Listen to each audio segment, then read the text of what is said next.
Hello, I'm Dr. Scott Watier. And I'm Tommy Welling, and you're listening to the Fasting for Life podcast. This podcast is about using fasting as a tool to regain your health, achieve ultimate wellness, and live the life you truly deserve. Each episode is a short conversation on a single topic with immediate actionable steps. We cover everything from fat loss and health and wellness to the science of lifestyle design. We started Fasting for Life because of how fasting has transformed our lives, and we hope to share the tools that we have learned along the way.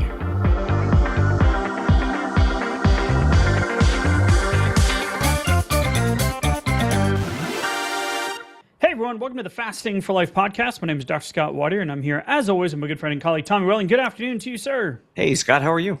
Fantastic, my friend. Excited for today's conversation where we're going to get into a listener Q&A. So the questions that are pertinent to you, we're going to go over them. We're going to talk big picture. We'll give you specific action steps. So one of my favorite episodes that we get to do is we get to reply to the questions that you've submitted. So excited for today's conversation, Tommy. If you are new to the podcast, welcome. Thanks for giving us a shot. If you want to know more about our journeys with fasting and the transformations that we've seen and why we do what we do week in and week out with the podcast and the challenges and the coaching and the resources on the website, head back, give episode 0, episode 1 a listen, give you a little bit of insight into the power of fasting and now what we've seen exponentially from just our stories of how fasting transformed our lives into tens of thousands of transformations and messages and results that we've seen as we've approached the 5 million download mark. Wow. So shout out to all of you OGs, the long-term Fasting for Lifers, the long-term listeners. Thank you for being on this journey with us. We're truly grateful. Let's give a shout out, Tommy, to one of our favorite reviews, the 5-star kind. We are blessed and grateful to have so many of those. Yes. So we want to give a shout out to 5%er. This is Len Fall. So Tommy, break it down. Yeah, Len Fall says 5 stars. Episode 330 coincided with my third fastiversary, so it really rang true for me. So congrats on your third fastiversary. That's incredible. Thank you for the continuously great info and advice. Len Fall says, I couldn't have done it without you guys guiding the way. Each episode's a building block, makes up the foundation of my fasting lifestyle, providing education and motivation. I've kept off over 50 pounds, increased muscle mass, and have better metabolic health than I did when I was in my 20s, which is 3 decades ago. People always ask me, what did I do? When I tell them I did IF or intermittent fasting, they always say they could never do it. I respond, how is what you're doing now working for you? Keep up the good work. And those are great responses too. And just remember, you don't have to convince anybody, but you are inspiring people, and you never know who you're going to inspire along the way. So keep up the great work, Len Fall. And thank you for dropping that 5-star review. Len Fall, sounds like you could be a coach. That's a great right? response, right? Yeah.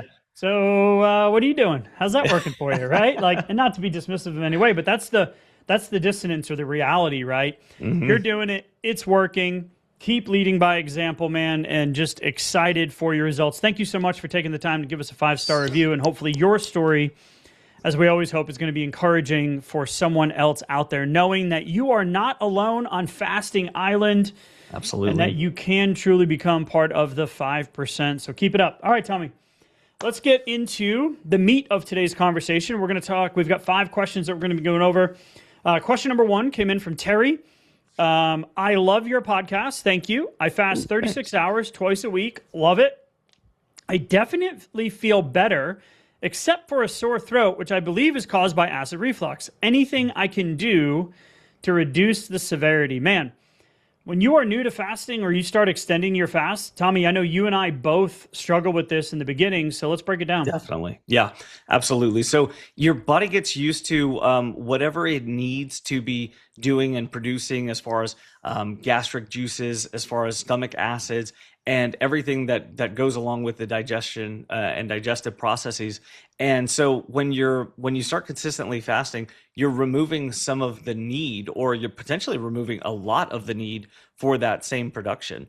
And so then you can find yourself with an overabundance of acids that are available, but with nothing to counteract them and counteract the chemistry. So that can be very uncomfortable. So I do remember, popping a few Tums back in the days.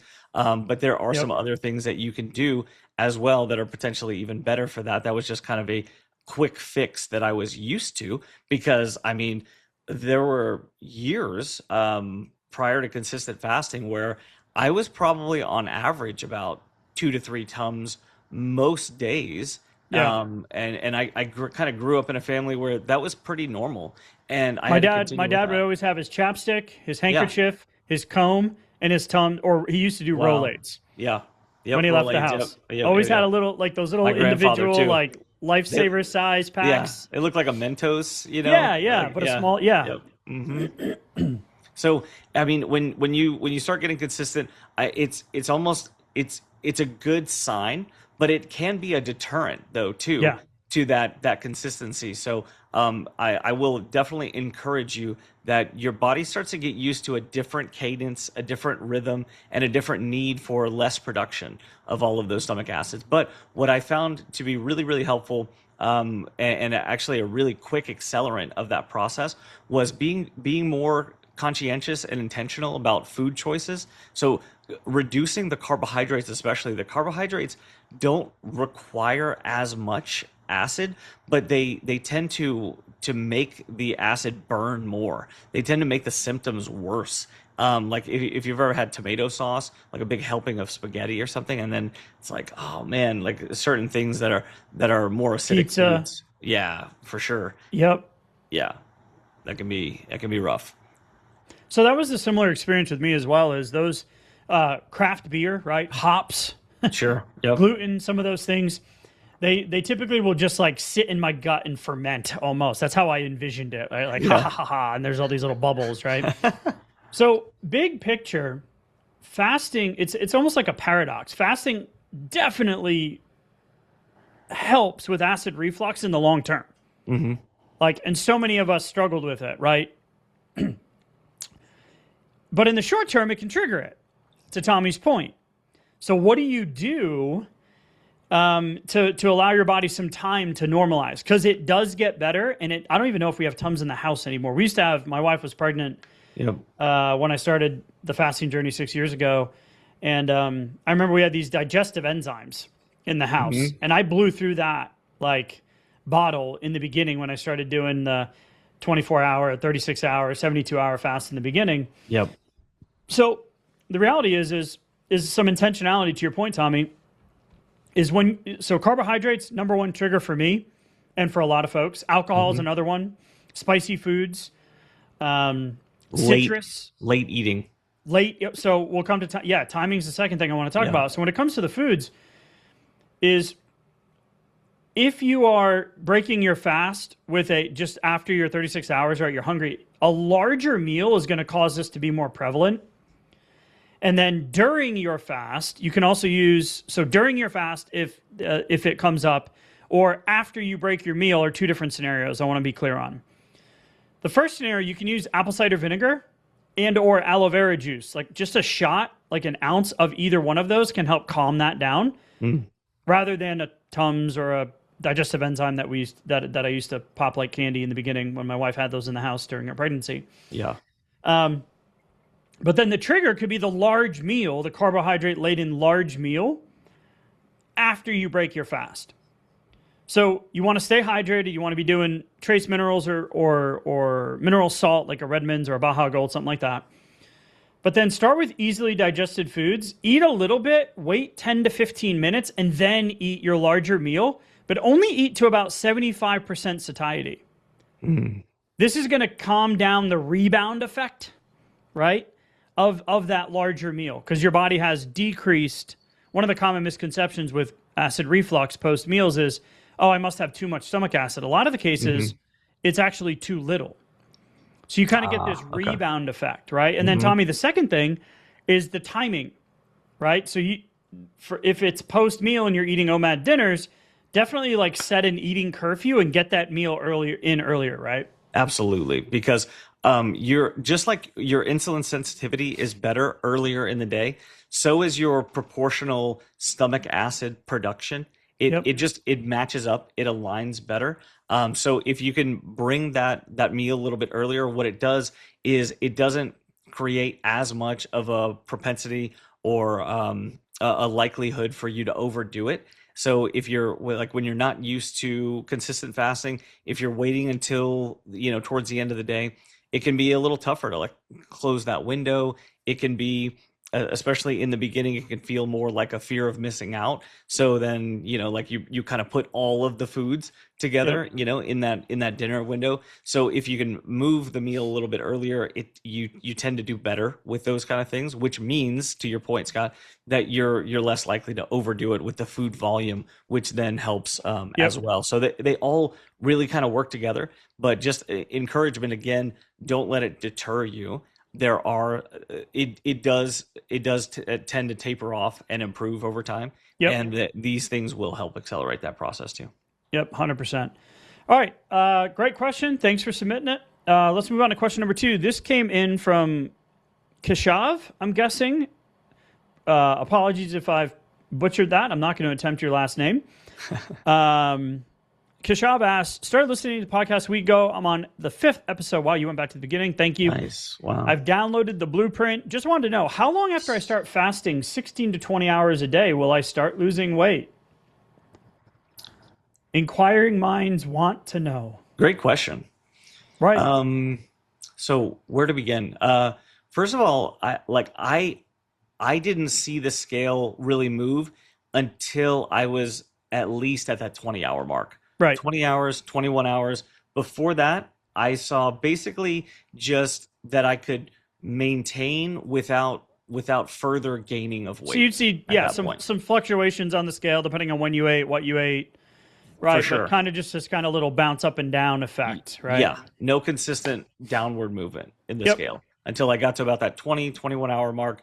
And then really that started to speed up even a little bit more as I got consistent with my OMAD, which was about 30 to 60 minutes. And so then, at that point I was at a 23-hour fast and then saw some consistent results for probably about 23 pounds, somewhere around in there, before it kind of tapered off. And then I kind of had to address some of the food choices, some of the emotional relationship with food. Portion sizes was a big one too.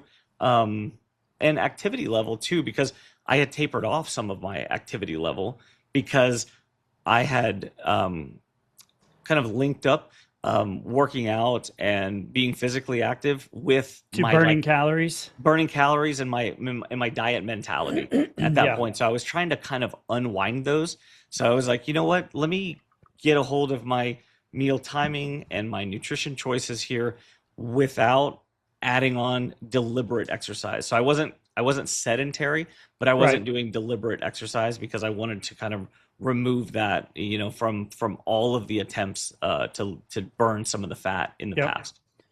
So the complexity with this question, and this is the reality, most people come to fasting to lose weight, right? Sure. It's another calorie restriction, eat less, move more. It can fit into that old diet framework, but it also has an entire life, we call it fasting for life, lifestyle application on the other end once you start getting consistent. Yeah. And the metabolic effects, like Lenfall, who's like kept off 50 plus pounds, increased muscle mass, and a better metabolic health than when I did when I was in my 20s. Right. We just had another testimonial come in from one of our coaching clients. Still has a little bit more weight to lose, but absolutely crushing it in her labs. They're perfect.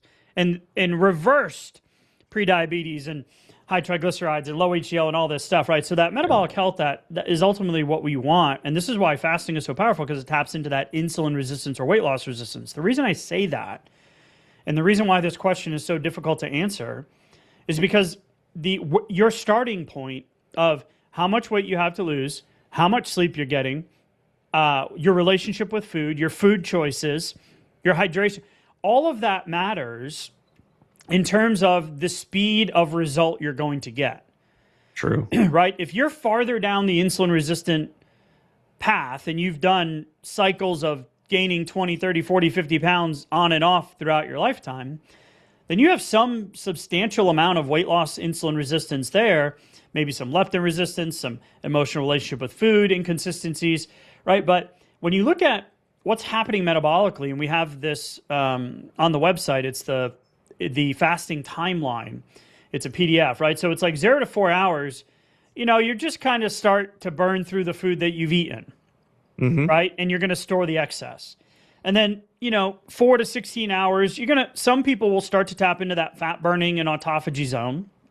And then 16 to 24 hours, to your point, Tommy, for you is that 20 to 21 hour mark. For me, I was around the same time. That's really where you're ramping up fat burning zone because insulin has come down dramatically. Also, depending on the calorie density of your foods and your level of insulin resistance and your average meal time, the time of day, all of these things matter. There are meal composition. Did you say that too? Like food choices? For sure. Food choices and just overall food volume, because some of us, we choose nutrient dense foods, but also, some people have like a larger appetite than others, and you can sit down with a meal and really get a high level of your maintenance calories in very, very quickly.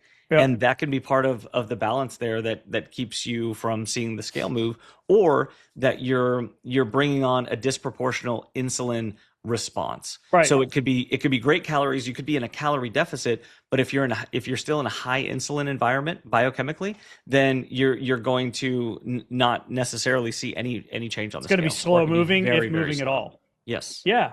Yeah. So what affects this timeline is what you eat during your eating windows, your activity level, right? If you're sedentary or if you're moving, your sleep quality, 100%. So if you're getting 4 hours of sleep a night, your scale movement is going to be a lot less than someone's that's getting a solid 7 to 8 hours. Because you might be lucky to maintain at 4 hours or 5 hours. Yeah. Because of the stress response and the decreased blood sugar and insulin effectiveness that following day, it's harder to stick to your fasting windows and make better food choices. And then your starting point, like I mentioned, where are you on that insulin resistance, weight loss resistance scale? How much weight do you have to lose, et cetera? And then there are some hormonal factors too. So, but if we're going to talk big picture, this is what we see most people is like week 1 to week 2, your body's adapting. You're going to see some water weight changes, right? A couple of pounds up or down on the scale. Week 2 to 4, most people are going to start seeing some measurable fat loss. Most people.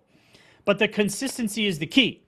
So I remember there's this image in the calorie world where it's like Monday through Thursday, hitting my macros, counting my calories, exercise is good.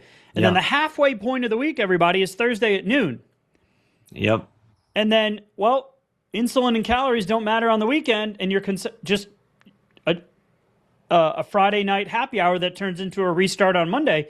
You've just undone all of that work. So we shoot for the 80% rule, 6 out of 7 days.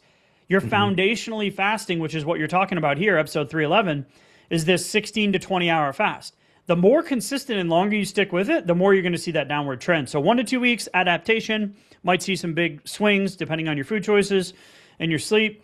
And then week 2 to 4 is really where you start to see that, kind of take hold and start to see that downward trajectory. So yeah, I think that answers the question because it's hard because of your starting point and all the other factors that we I kind of mentioned. But remember, even before the scale changes, your body is making incredible metabolic improvements behind the scenes or beneath the surface. 100%. So keep going with the blueprint to fasting for fat loss, and shout out to this resource too, because we do kind of go through all of these things and how to ramp up, how to get started, but you really can use those methods with some incredible results, and we have a lot of testimonials for that as well. So when you're thinking about what are you going to do this week, I'm going to encourage you. There are some methods in there where you can do breakfast one day and then lunch the next, or lunch one day and then dinner the next, and that can help you push past that 24-hour mark. So doing that a couple of times can be helpful to see a little bit of new movement on the scale. And the other thing that I would encourage you, if you're used to eating a bit later, go get consistent for the next few days and bring that meal timing a bit earlier, 2, 3, 4 hours earlier, and all of a sudden you might see some new budging of the scale that you haven't seen in a while. Yep, absolutely. Welcome to the Fasting for Life family as well, Chris. Absolutely. Welcome. And I hope I got your name pronunciation right. Okay. Yeah. Next one here. Question submitted from Mary Ellen. She said, I do a 60-minute workout 3 days a week. Is a protein drink okay while doing a 16-hour fast? Ooh. What a great question. So if we're going to go strict, dogmatic, clean fasting, then no, it's not okay because it technically breaks your fast. Mm-hmm. But we can move that line in the sand wherever we want. And here's an example. So there's water fasting, there's bone broth fasting, there's sardine fasting, there's clean versus dirty fasting, right? There's water only fasting, but then there's also something called dry fasting, where you don't drink any water during your fast. And we're not a proponent of this, don't have any experience with it, don't recommend it. Sounds terrible. Sounds terrible. Never done it. Maybe someone on the other side would be like, no, you have to do it. It's amazing. Who knows? All right. So speaking outside of my pay grade here, but in dry fasting, there's also two subsets of where we can move that line even farther, which is soft and hard dry fasting. Soft dry fasting is you can still brush your teeth and go swimming and take a shower. Oh, wow. Thank you. Okay. Hard dry fasting, I just think an extended hard dry fast, like you might need to take a shower and need some deodorant and brushing your teeth, right? Yeah. But hard dry fasting is you don't touch water at all. So it's like, where does this line in the sand live for you, Mary Ellen? Now, the missing information that we have here is, are you at maintenance? Are you still in an aggressive fat loss phase? How much weight do you have to lose? Or like where are you in this process? Yeah. For me, I'm at body recomposition. So I'm at working on the last few pounds of visceral fat. I've lost 90 to 95% of the weight I wanted to lose. So for me, even on my OMAD or TMAD days, I need to prioritize protein, right, for muscle growth and muscle building for the benefit from the workout. So I use the little Fairlife 150 calorie, 30 gram protein shakes, and I put them in my coffee. So did I technically break my fast? Yes. But if my goal is protein is in the priority seat, sleep is in that priority seat for me as well, and that muscle growth, body composition, lean muscle mass is in one of those priority seats as well, then for me it makes sense. So just keep in mind, though, depending on where you're at, if your goal is to build lean muscle, then we need to prioritize protein. Then to me, it makes sense that you would have a protein drink to fuel that process and get the benefit from the workout that you just did. Sure. Now, if you do have fat stores that you want to lose, right? You want to pay back some of that calorie debt, some of those pre-eaten calories from before, then you will be slowing down that process a bit, with bringing in some additional fuel right now. Okay. So I'm just going to take the other side for a minute here, which would be that, hey, a 16-hour fast is really, really good. It's great. If you are looking to burn through some fat stores, or even at maintenance, what's the purpose of the protein drink? Because I'll go a step further and say, during the other 8 hours, don't you have enough time to bring in any of the protein that you want during that time? So here's what I'm hearing you going towards, and tell me if I'm right or wrong. But you can schedule your eating window to include your pre or post meal where you get that protein in. Yeah, 100%. Because this anabolic window has been slightly disproven recently, where it's the consistency of the day-to-day and week-to-week protein intake, not the specific timing of the protein intake around your workout. And, well, should I work out fasted or fed? I don't like working out with food in my belly. I like working out fasted. Yeah, me too. But the net benefit over the 24-hour period is the same. If you work out fasted, you're going to have a little bit more fat oxidation during your workout, but then it's going to slow down over the course of the next 24 hours. If you work out fed, you're going to have less during your workout, but then you're going to have a little bit more burn over the next 24 hours. It's a net zero. So it's what works for you personally. So you could move your eating window, Tommy, to your point, to where you work out and then you break your fast with a protein-based meal. Yeah. Or if the workout's later in the day, then you could have a nice protein-based meal, give it a little time, and then go do your workout. 100%, so it's in or outside of your fasting window, and that might just be the clear differentiator that you were looking for, Mary Ellen. Yeah, it could be. For me, 16-hour fast is not long enough, even in maintenance. I just don't feel great if I have 8 hours to just eat. I'll just overdo it. I'm more of a 4-hour TMAD guy, I think. 4 hours great for me. It's good boundaries, and enough time for me to get in full nutritional needs, full protein needs, and that just works for me. So for me personally, if I wanted to bring in a protein drink like this, during your workout part of the week, 3 days a week, then for me, what would work better would be adding that in along with probably like a 3 to 4 hour nutrition opportunity window. And then I might have the protein drink before that nutrition opportunity window. So that would work better for me. This would just be too long of a nutrition window. Yep, I agree. All right, Marilyn, hopefully that answers your question. If not, shoot us another message. We'll get back to you. Yeah. But I think that's a great conversation for anyone trying to adopt a fasting lifestyle, which is why we kind of choose some of these. Yeah. Because obviously there's bigger, broad strokes to everybody. Go ahead. Absolutely. And there's no perfect answer here, right, too, which is why it's great. So I love the question. Yep. All right, 2 questions left. Next question comes in from a truck driver. Cool. Isaiah? Mr. Torres. There you go. Hello, guys. Thank you for what you do to help those who need to understand the importance of fasting. Want to know, I started a week ago, and I'm feeling great doing it. I drink a lot of water every day, but the minute I'm drinking, I have to go to the restroom. Sure. So I still experience this when we take our family trip to Florida and we drive 10 hours, right? Like, I'm the dad who doesn't want to have to pee right. and make an additional stop. I can blame my kids and my wife for those, right? Yep.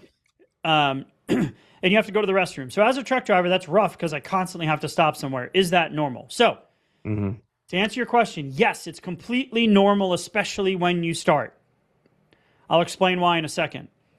Caffeine and energy drinks and those types of things can have an amplified diuretic effect. They're not dehydrative. They don't dehydrate you. Coffee, that's a myth. It doesn't dehydrate you, but it is a mild diuretic, which makes you go pee more. So diuresis is what you're experiencing, Mr. Torres. So when you start fasting or going low carb, your glycogen stores deplete. So your short-term glucose. And every gram of glycogen or glucose in your body needs 3 to 4 grams of water bundled to it for storage. Yep. So when you start fasting, insulin comes down, and or going low carb, same thing comes down. That tells aldosterone to tell the kidneys to get rid of this excess water. This is the whoosh, right, that you'll feel, literally and figuratively. So this is a temporary adaptation to the new rhythm of consistency that you're doing with your fasting efforts.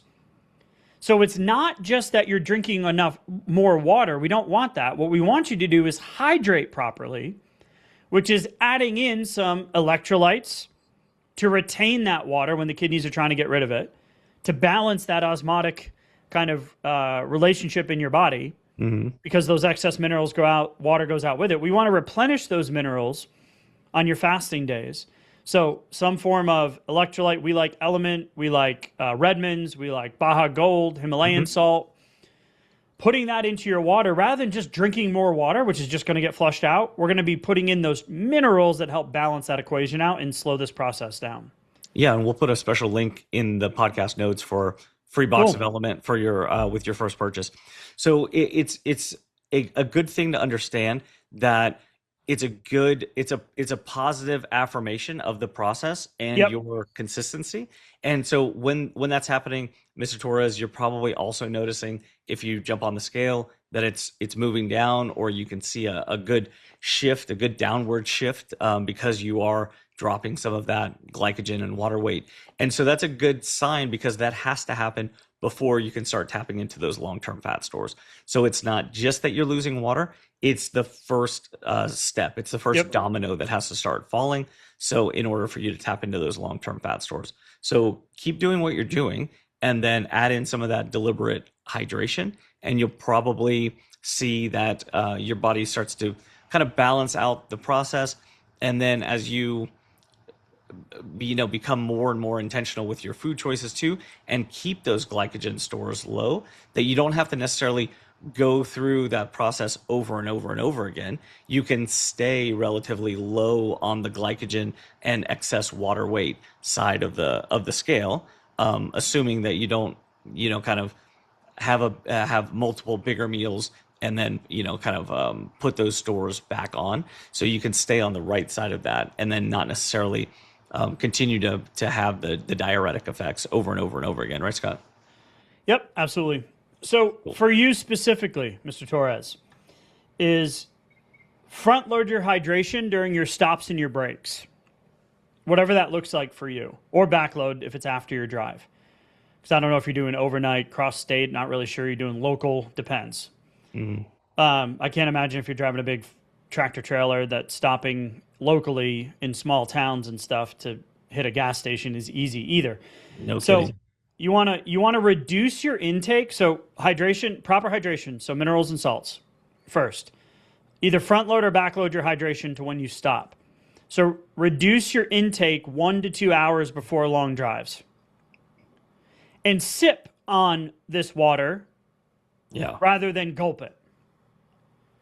So these are all levers you can pull to minimize this initial kind of transition period.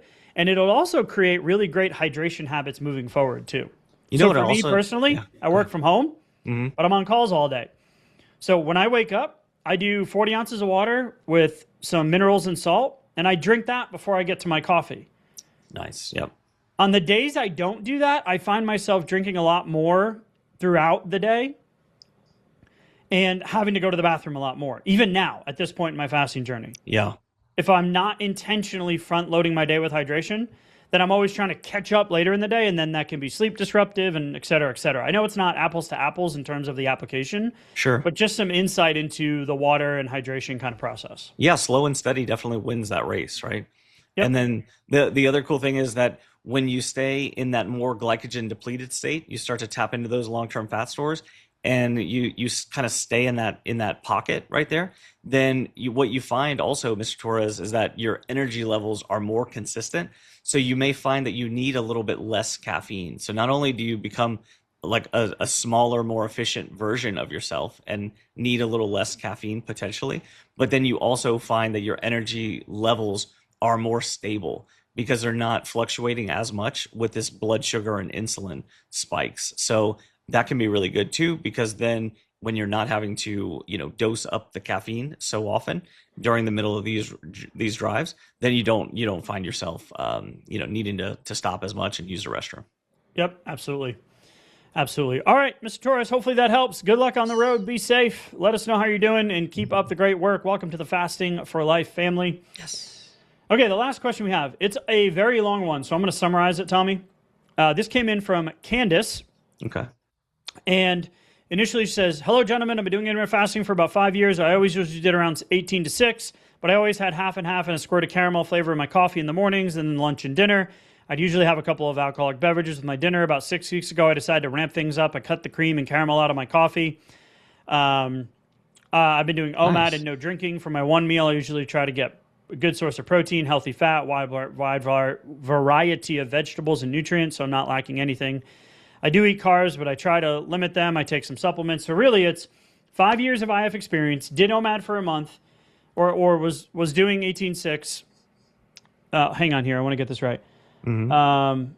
So prior to this, for 1 month, doing OMAD and lost 22 pounds in 4 weeks. Wow. Like, shout out.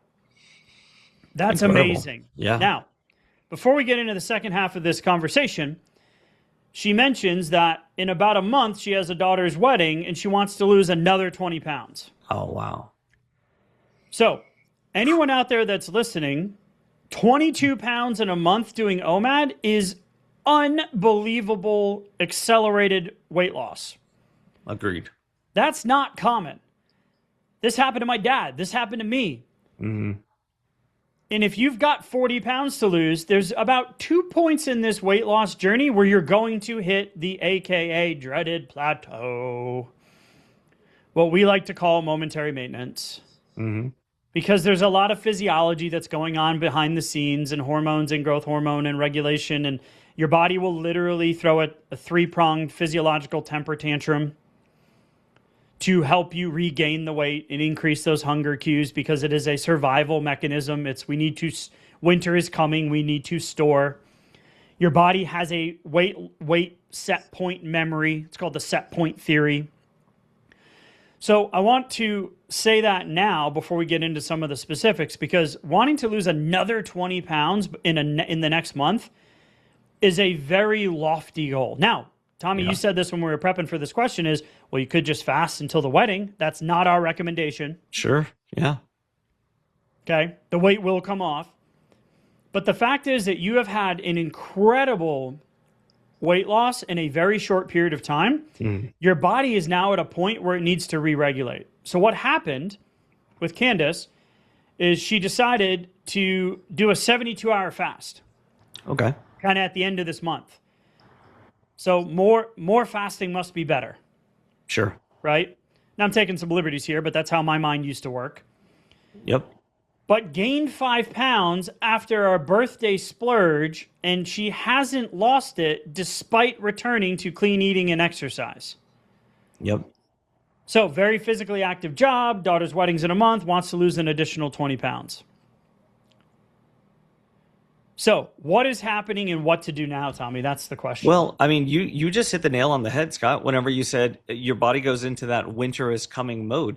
And a longer extended fast really puts us into a spot where if we're not careful, we can really do some undoing. We can do some short-term metabolic damage. We can give the wrong signals to the wrong hormones at the wrong time and put the body into winter is coming mode and then really give it something to store. Unfortunately, if we have the wrong timing, so a 72-hour fast plus an indulgent kind of meal or multiple sets of meals like that really can create a perfect storm situation. So encouragement here is that it's absolutely not the end of the world.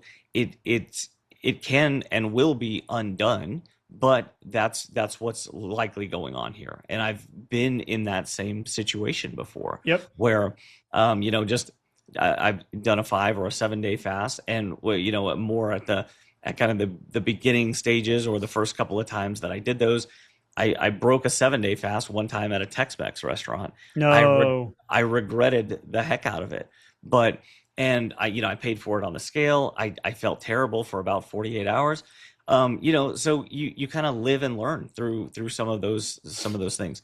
Yep. So all that being said, consistency absolutely wins, but if you're feeling like frustrated and down about it, then it's likely going to mess with your mindset on your consistency. So I'm going to give 2 points of encouragement. One is keep up the consistency right now. And number 2 is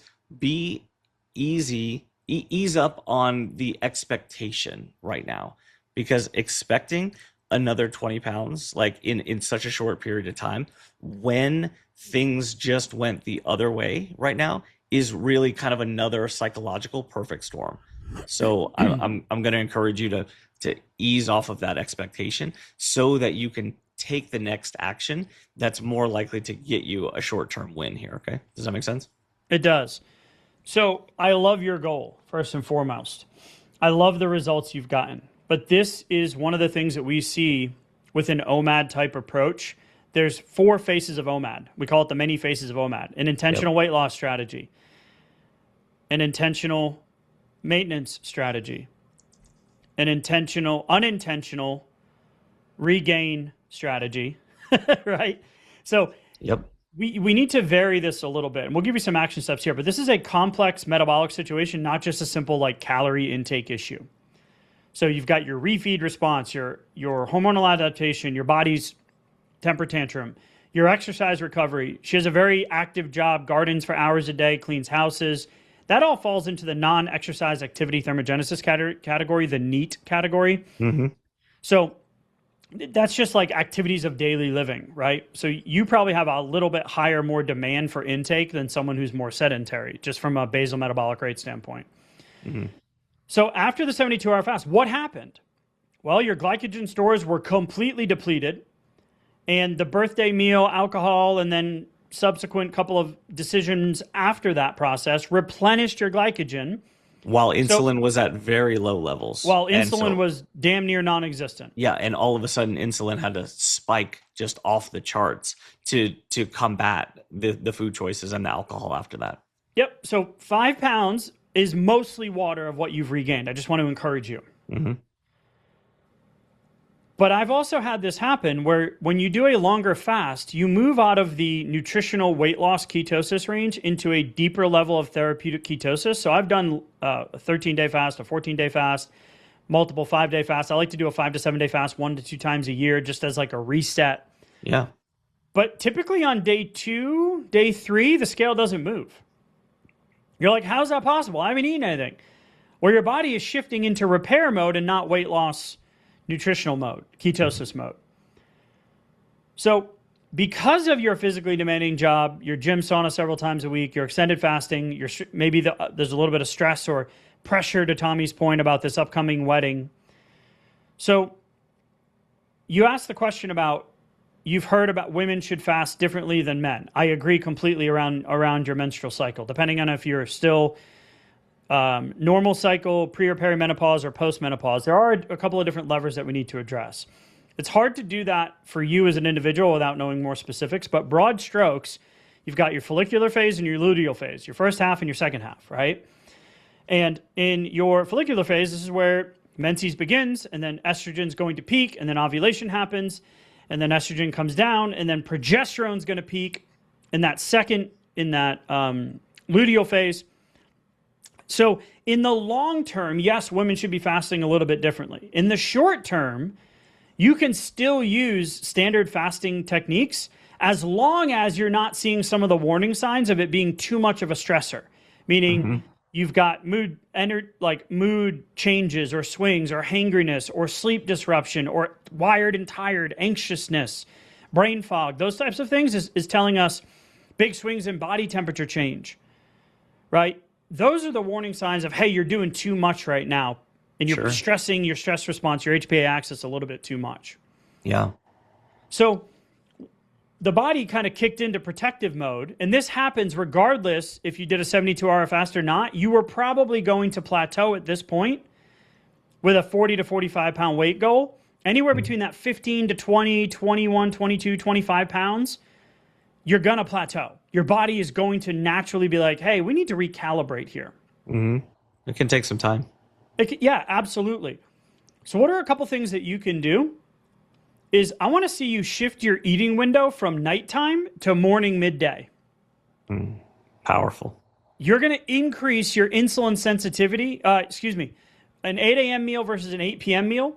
You have a 30% less insulin response at night. So you're less insulin sensitive at night.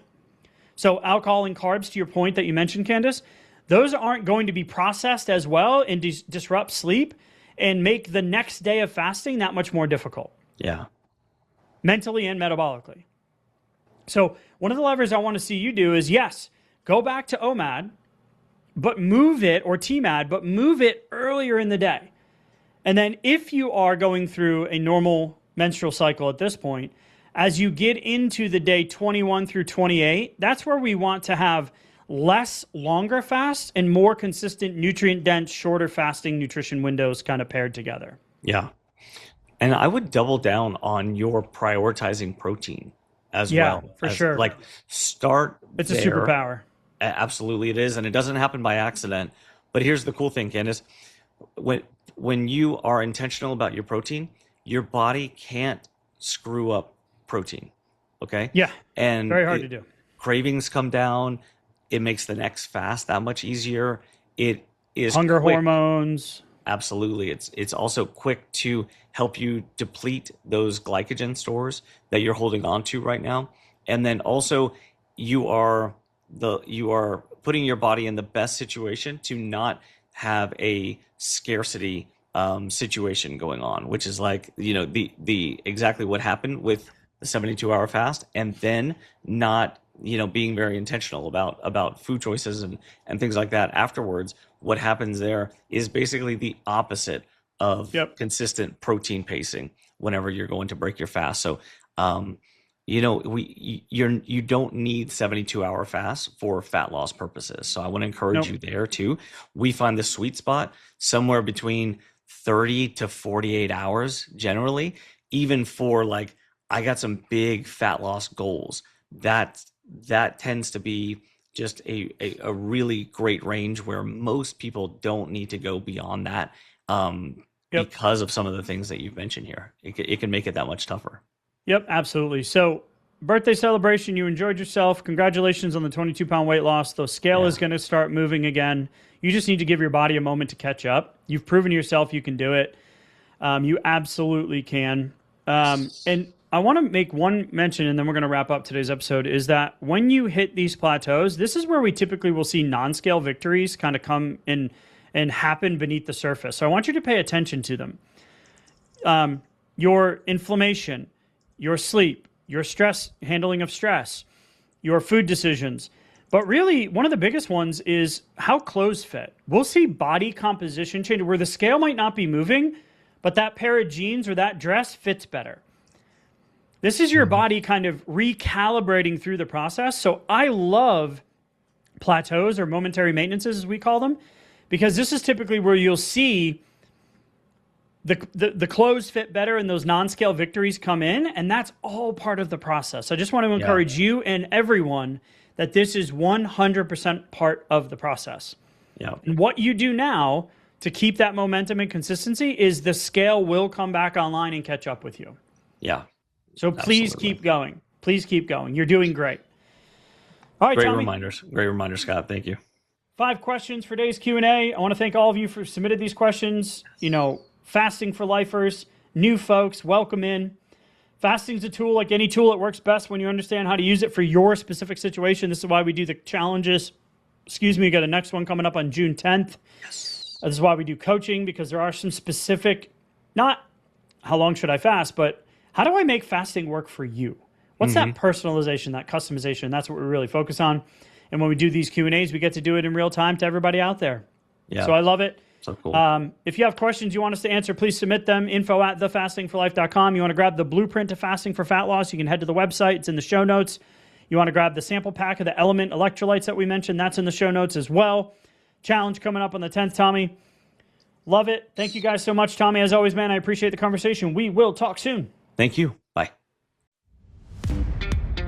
So, you've heard today's episode, and you may be wondering, where do I start? Head on over to thefastingforlife.com and sign up for our newsletter, where you'll receive fasting tips and strategies to maximize results and fit fasting into your day-to-day life. While you're there, download your free Fast Start guide to get started today. Don't forget to subscribe on iTunes, Spotify, or wherever you get your podcasts. Make sure to leave us a 5-star review, and we'll be back next week with another episode of Fasting for Life.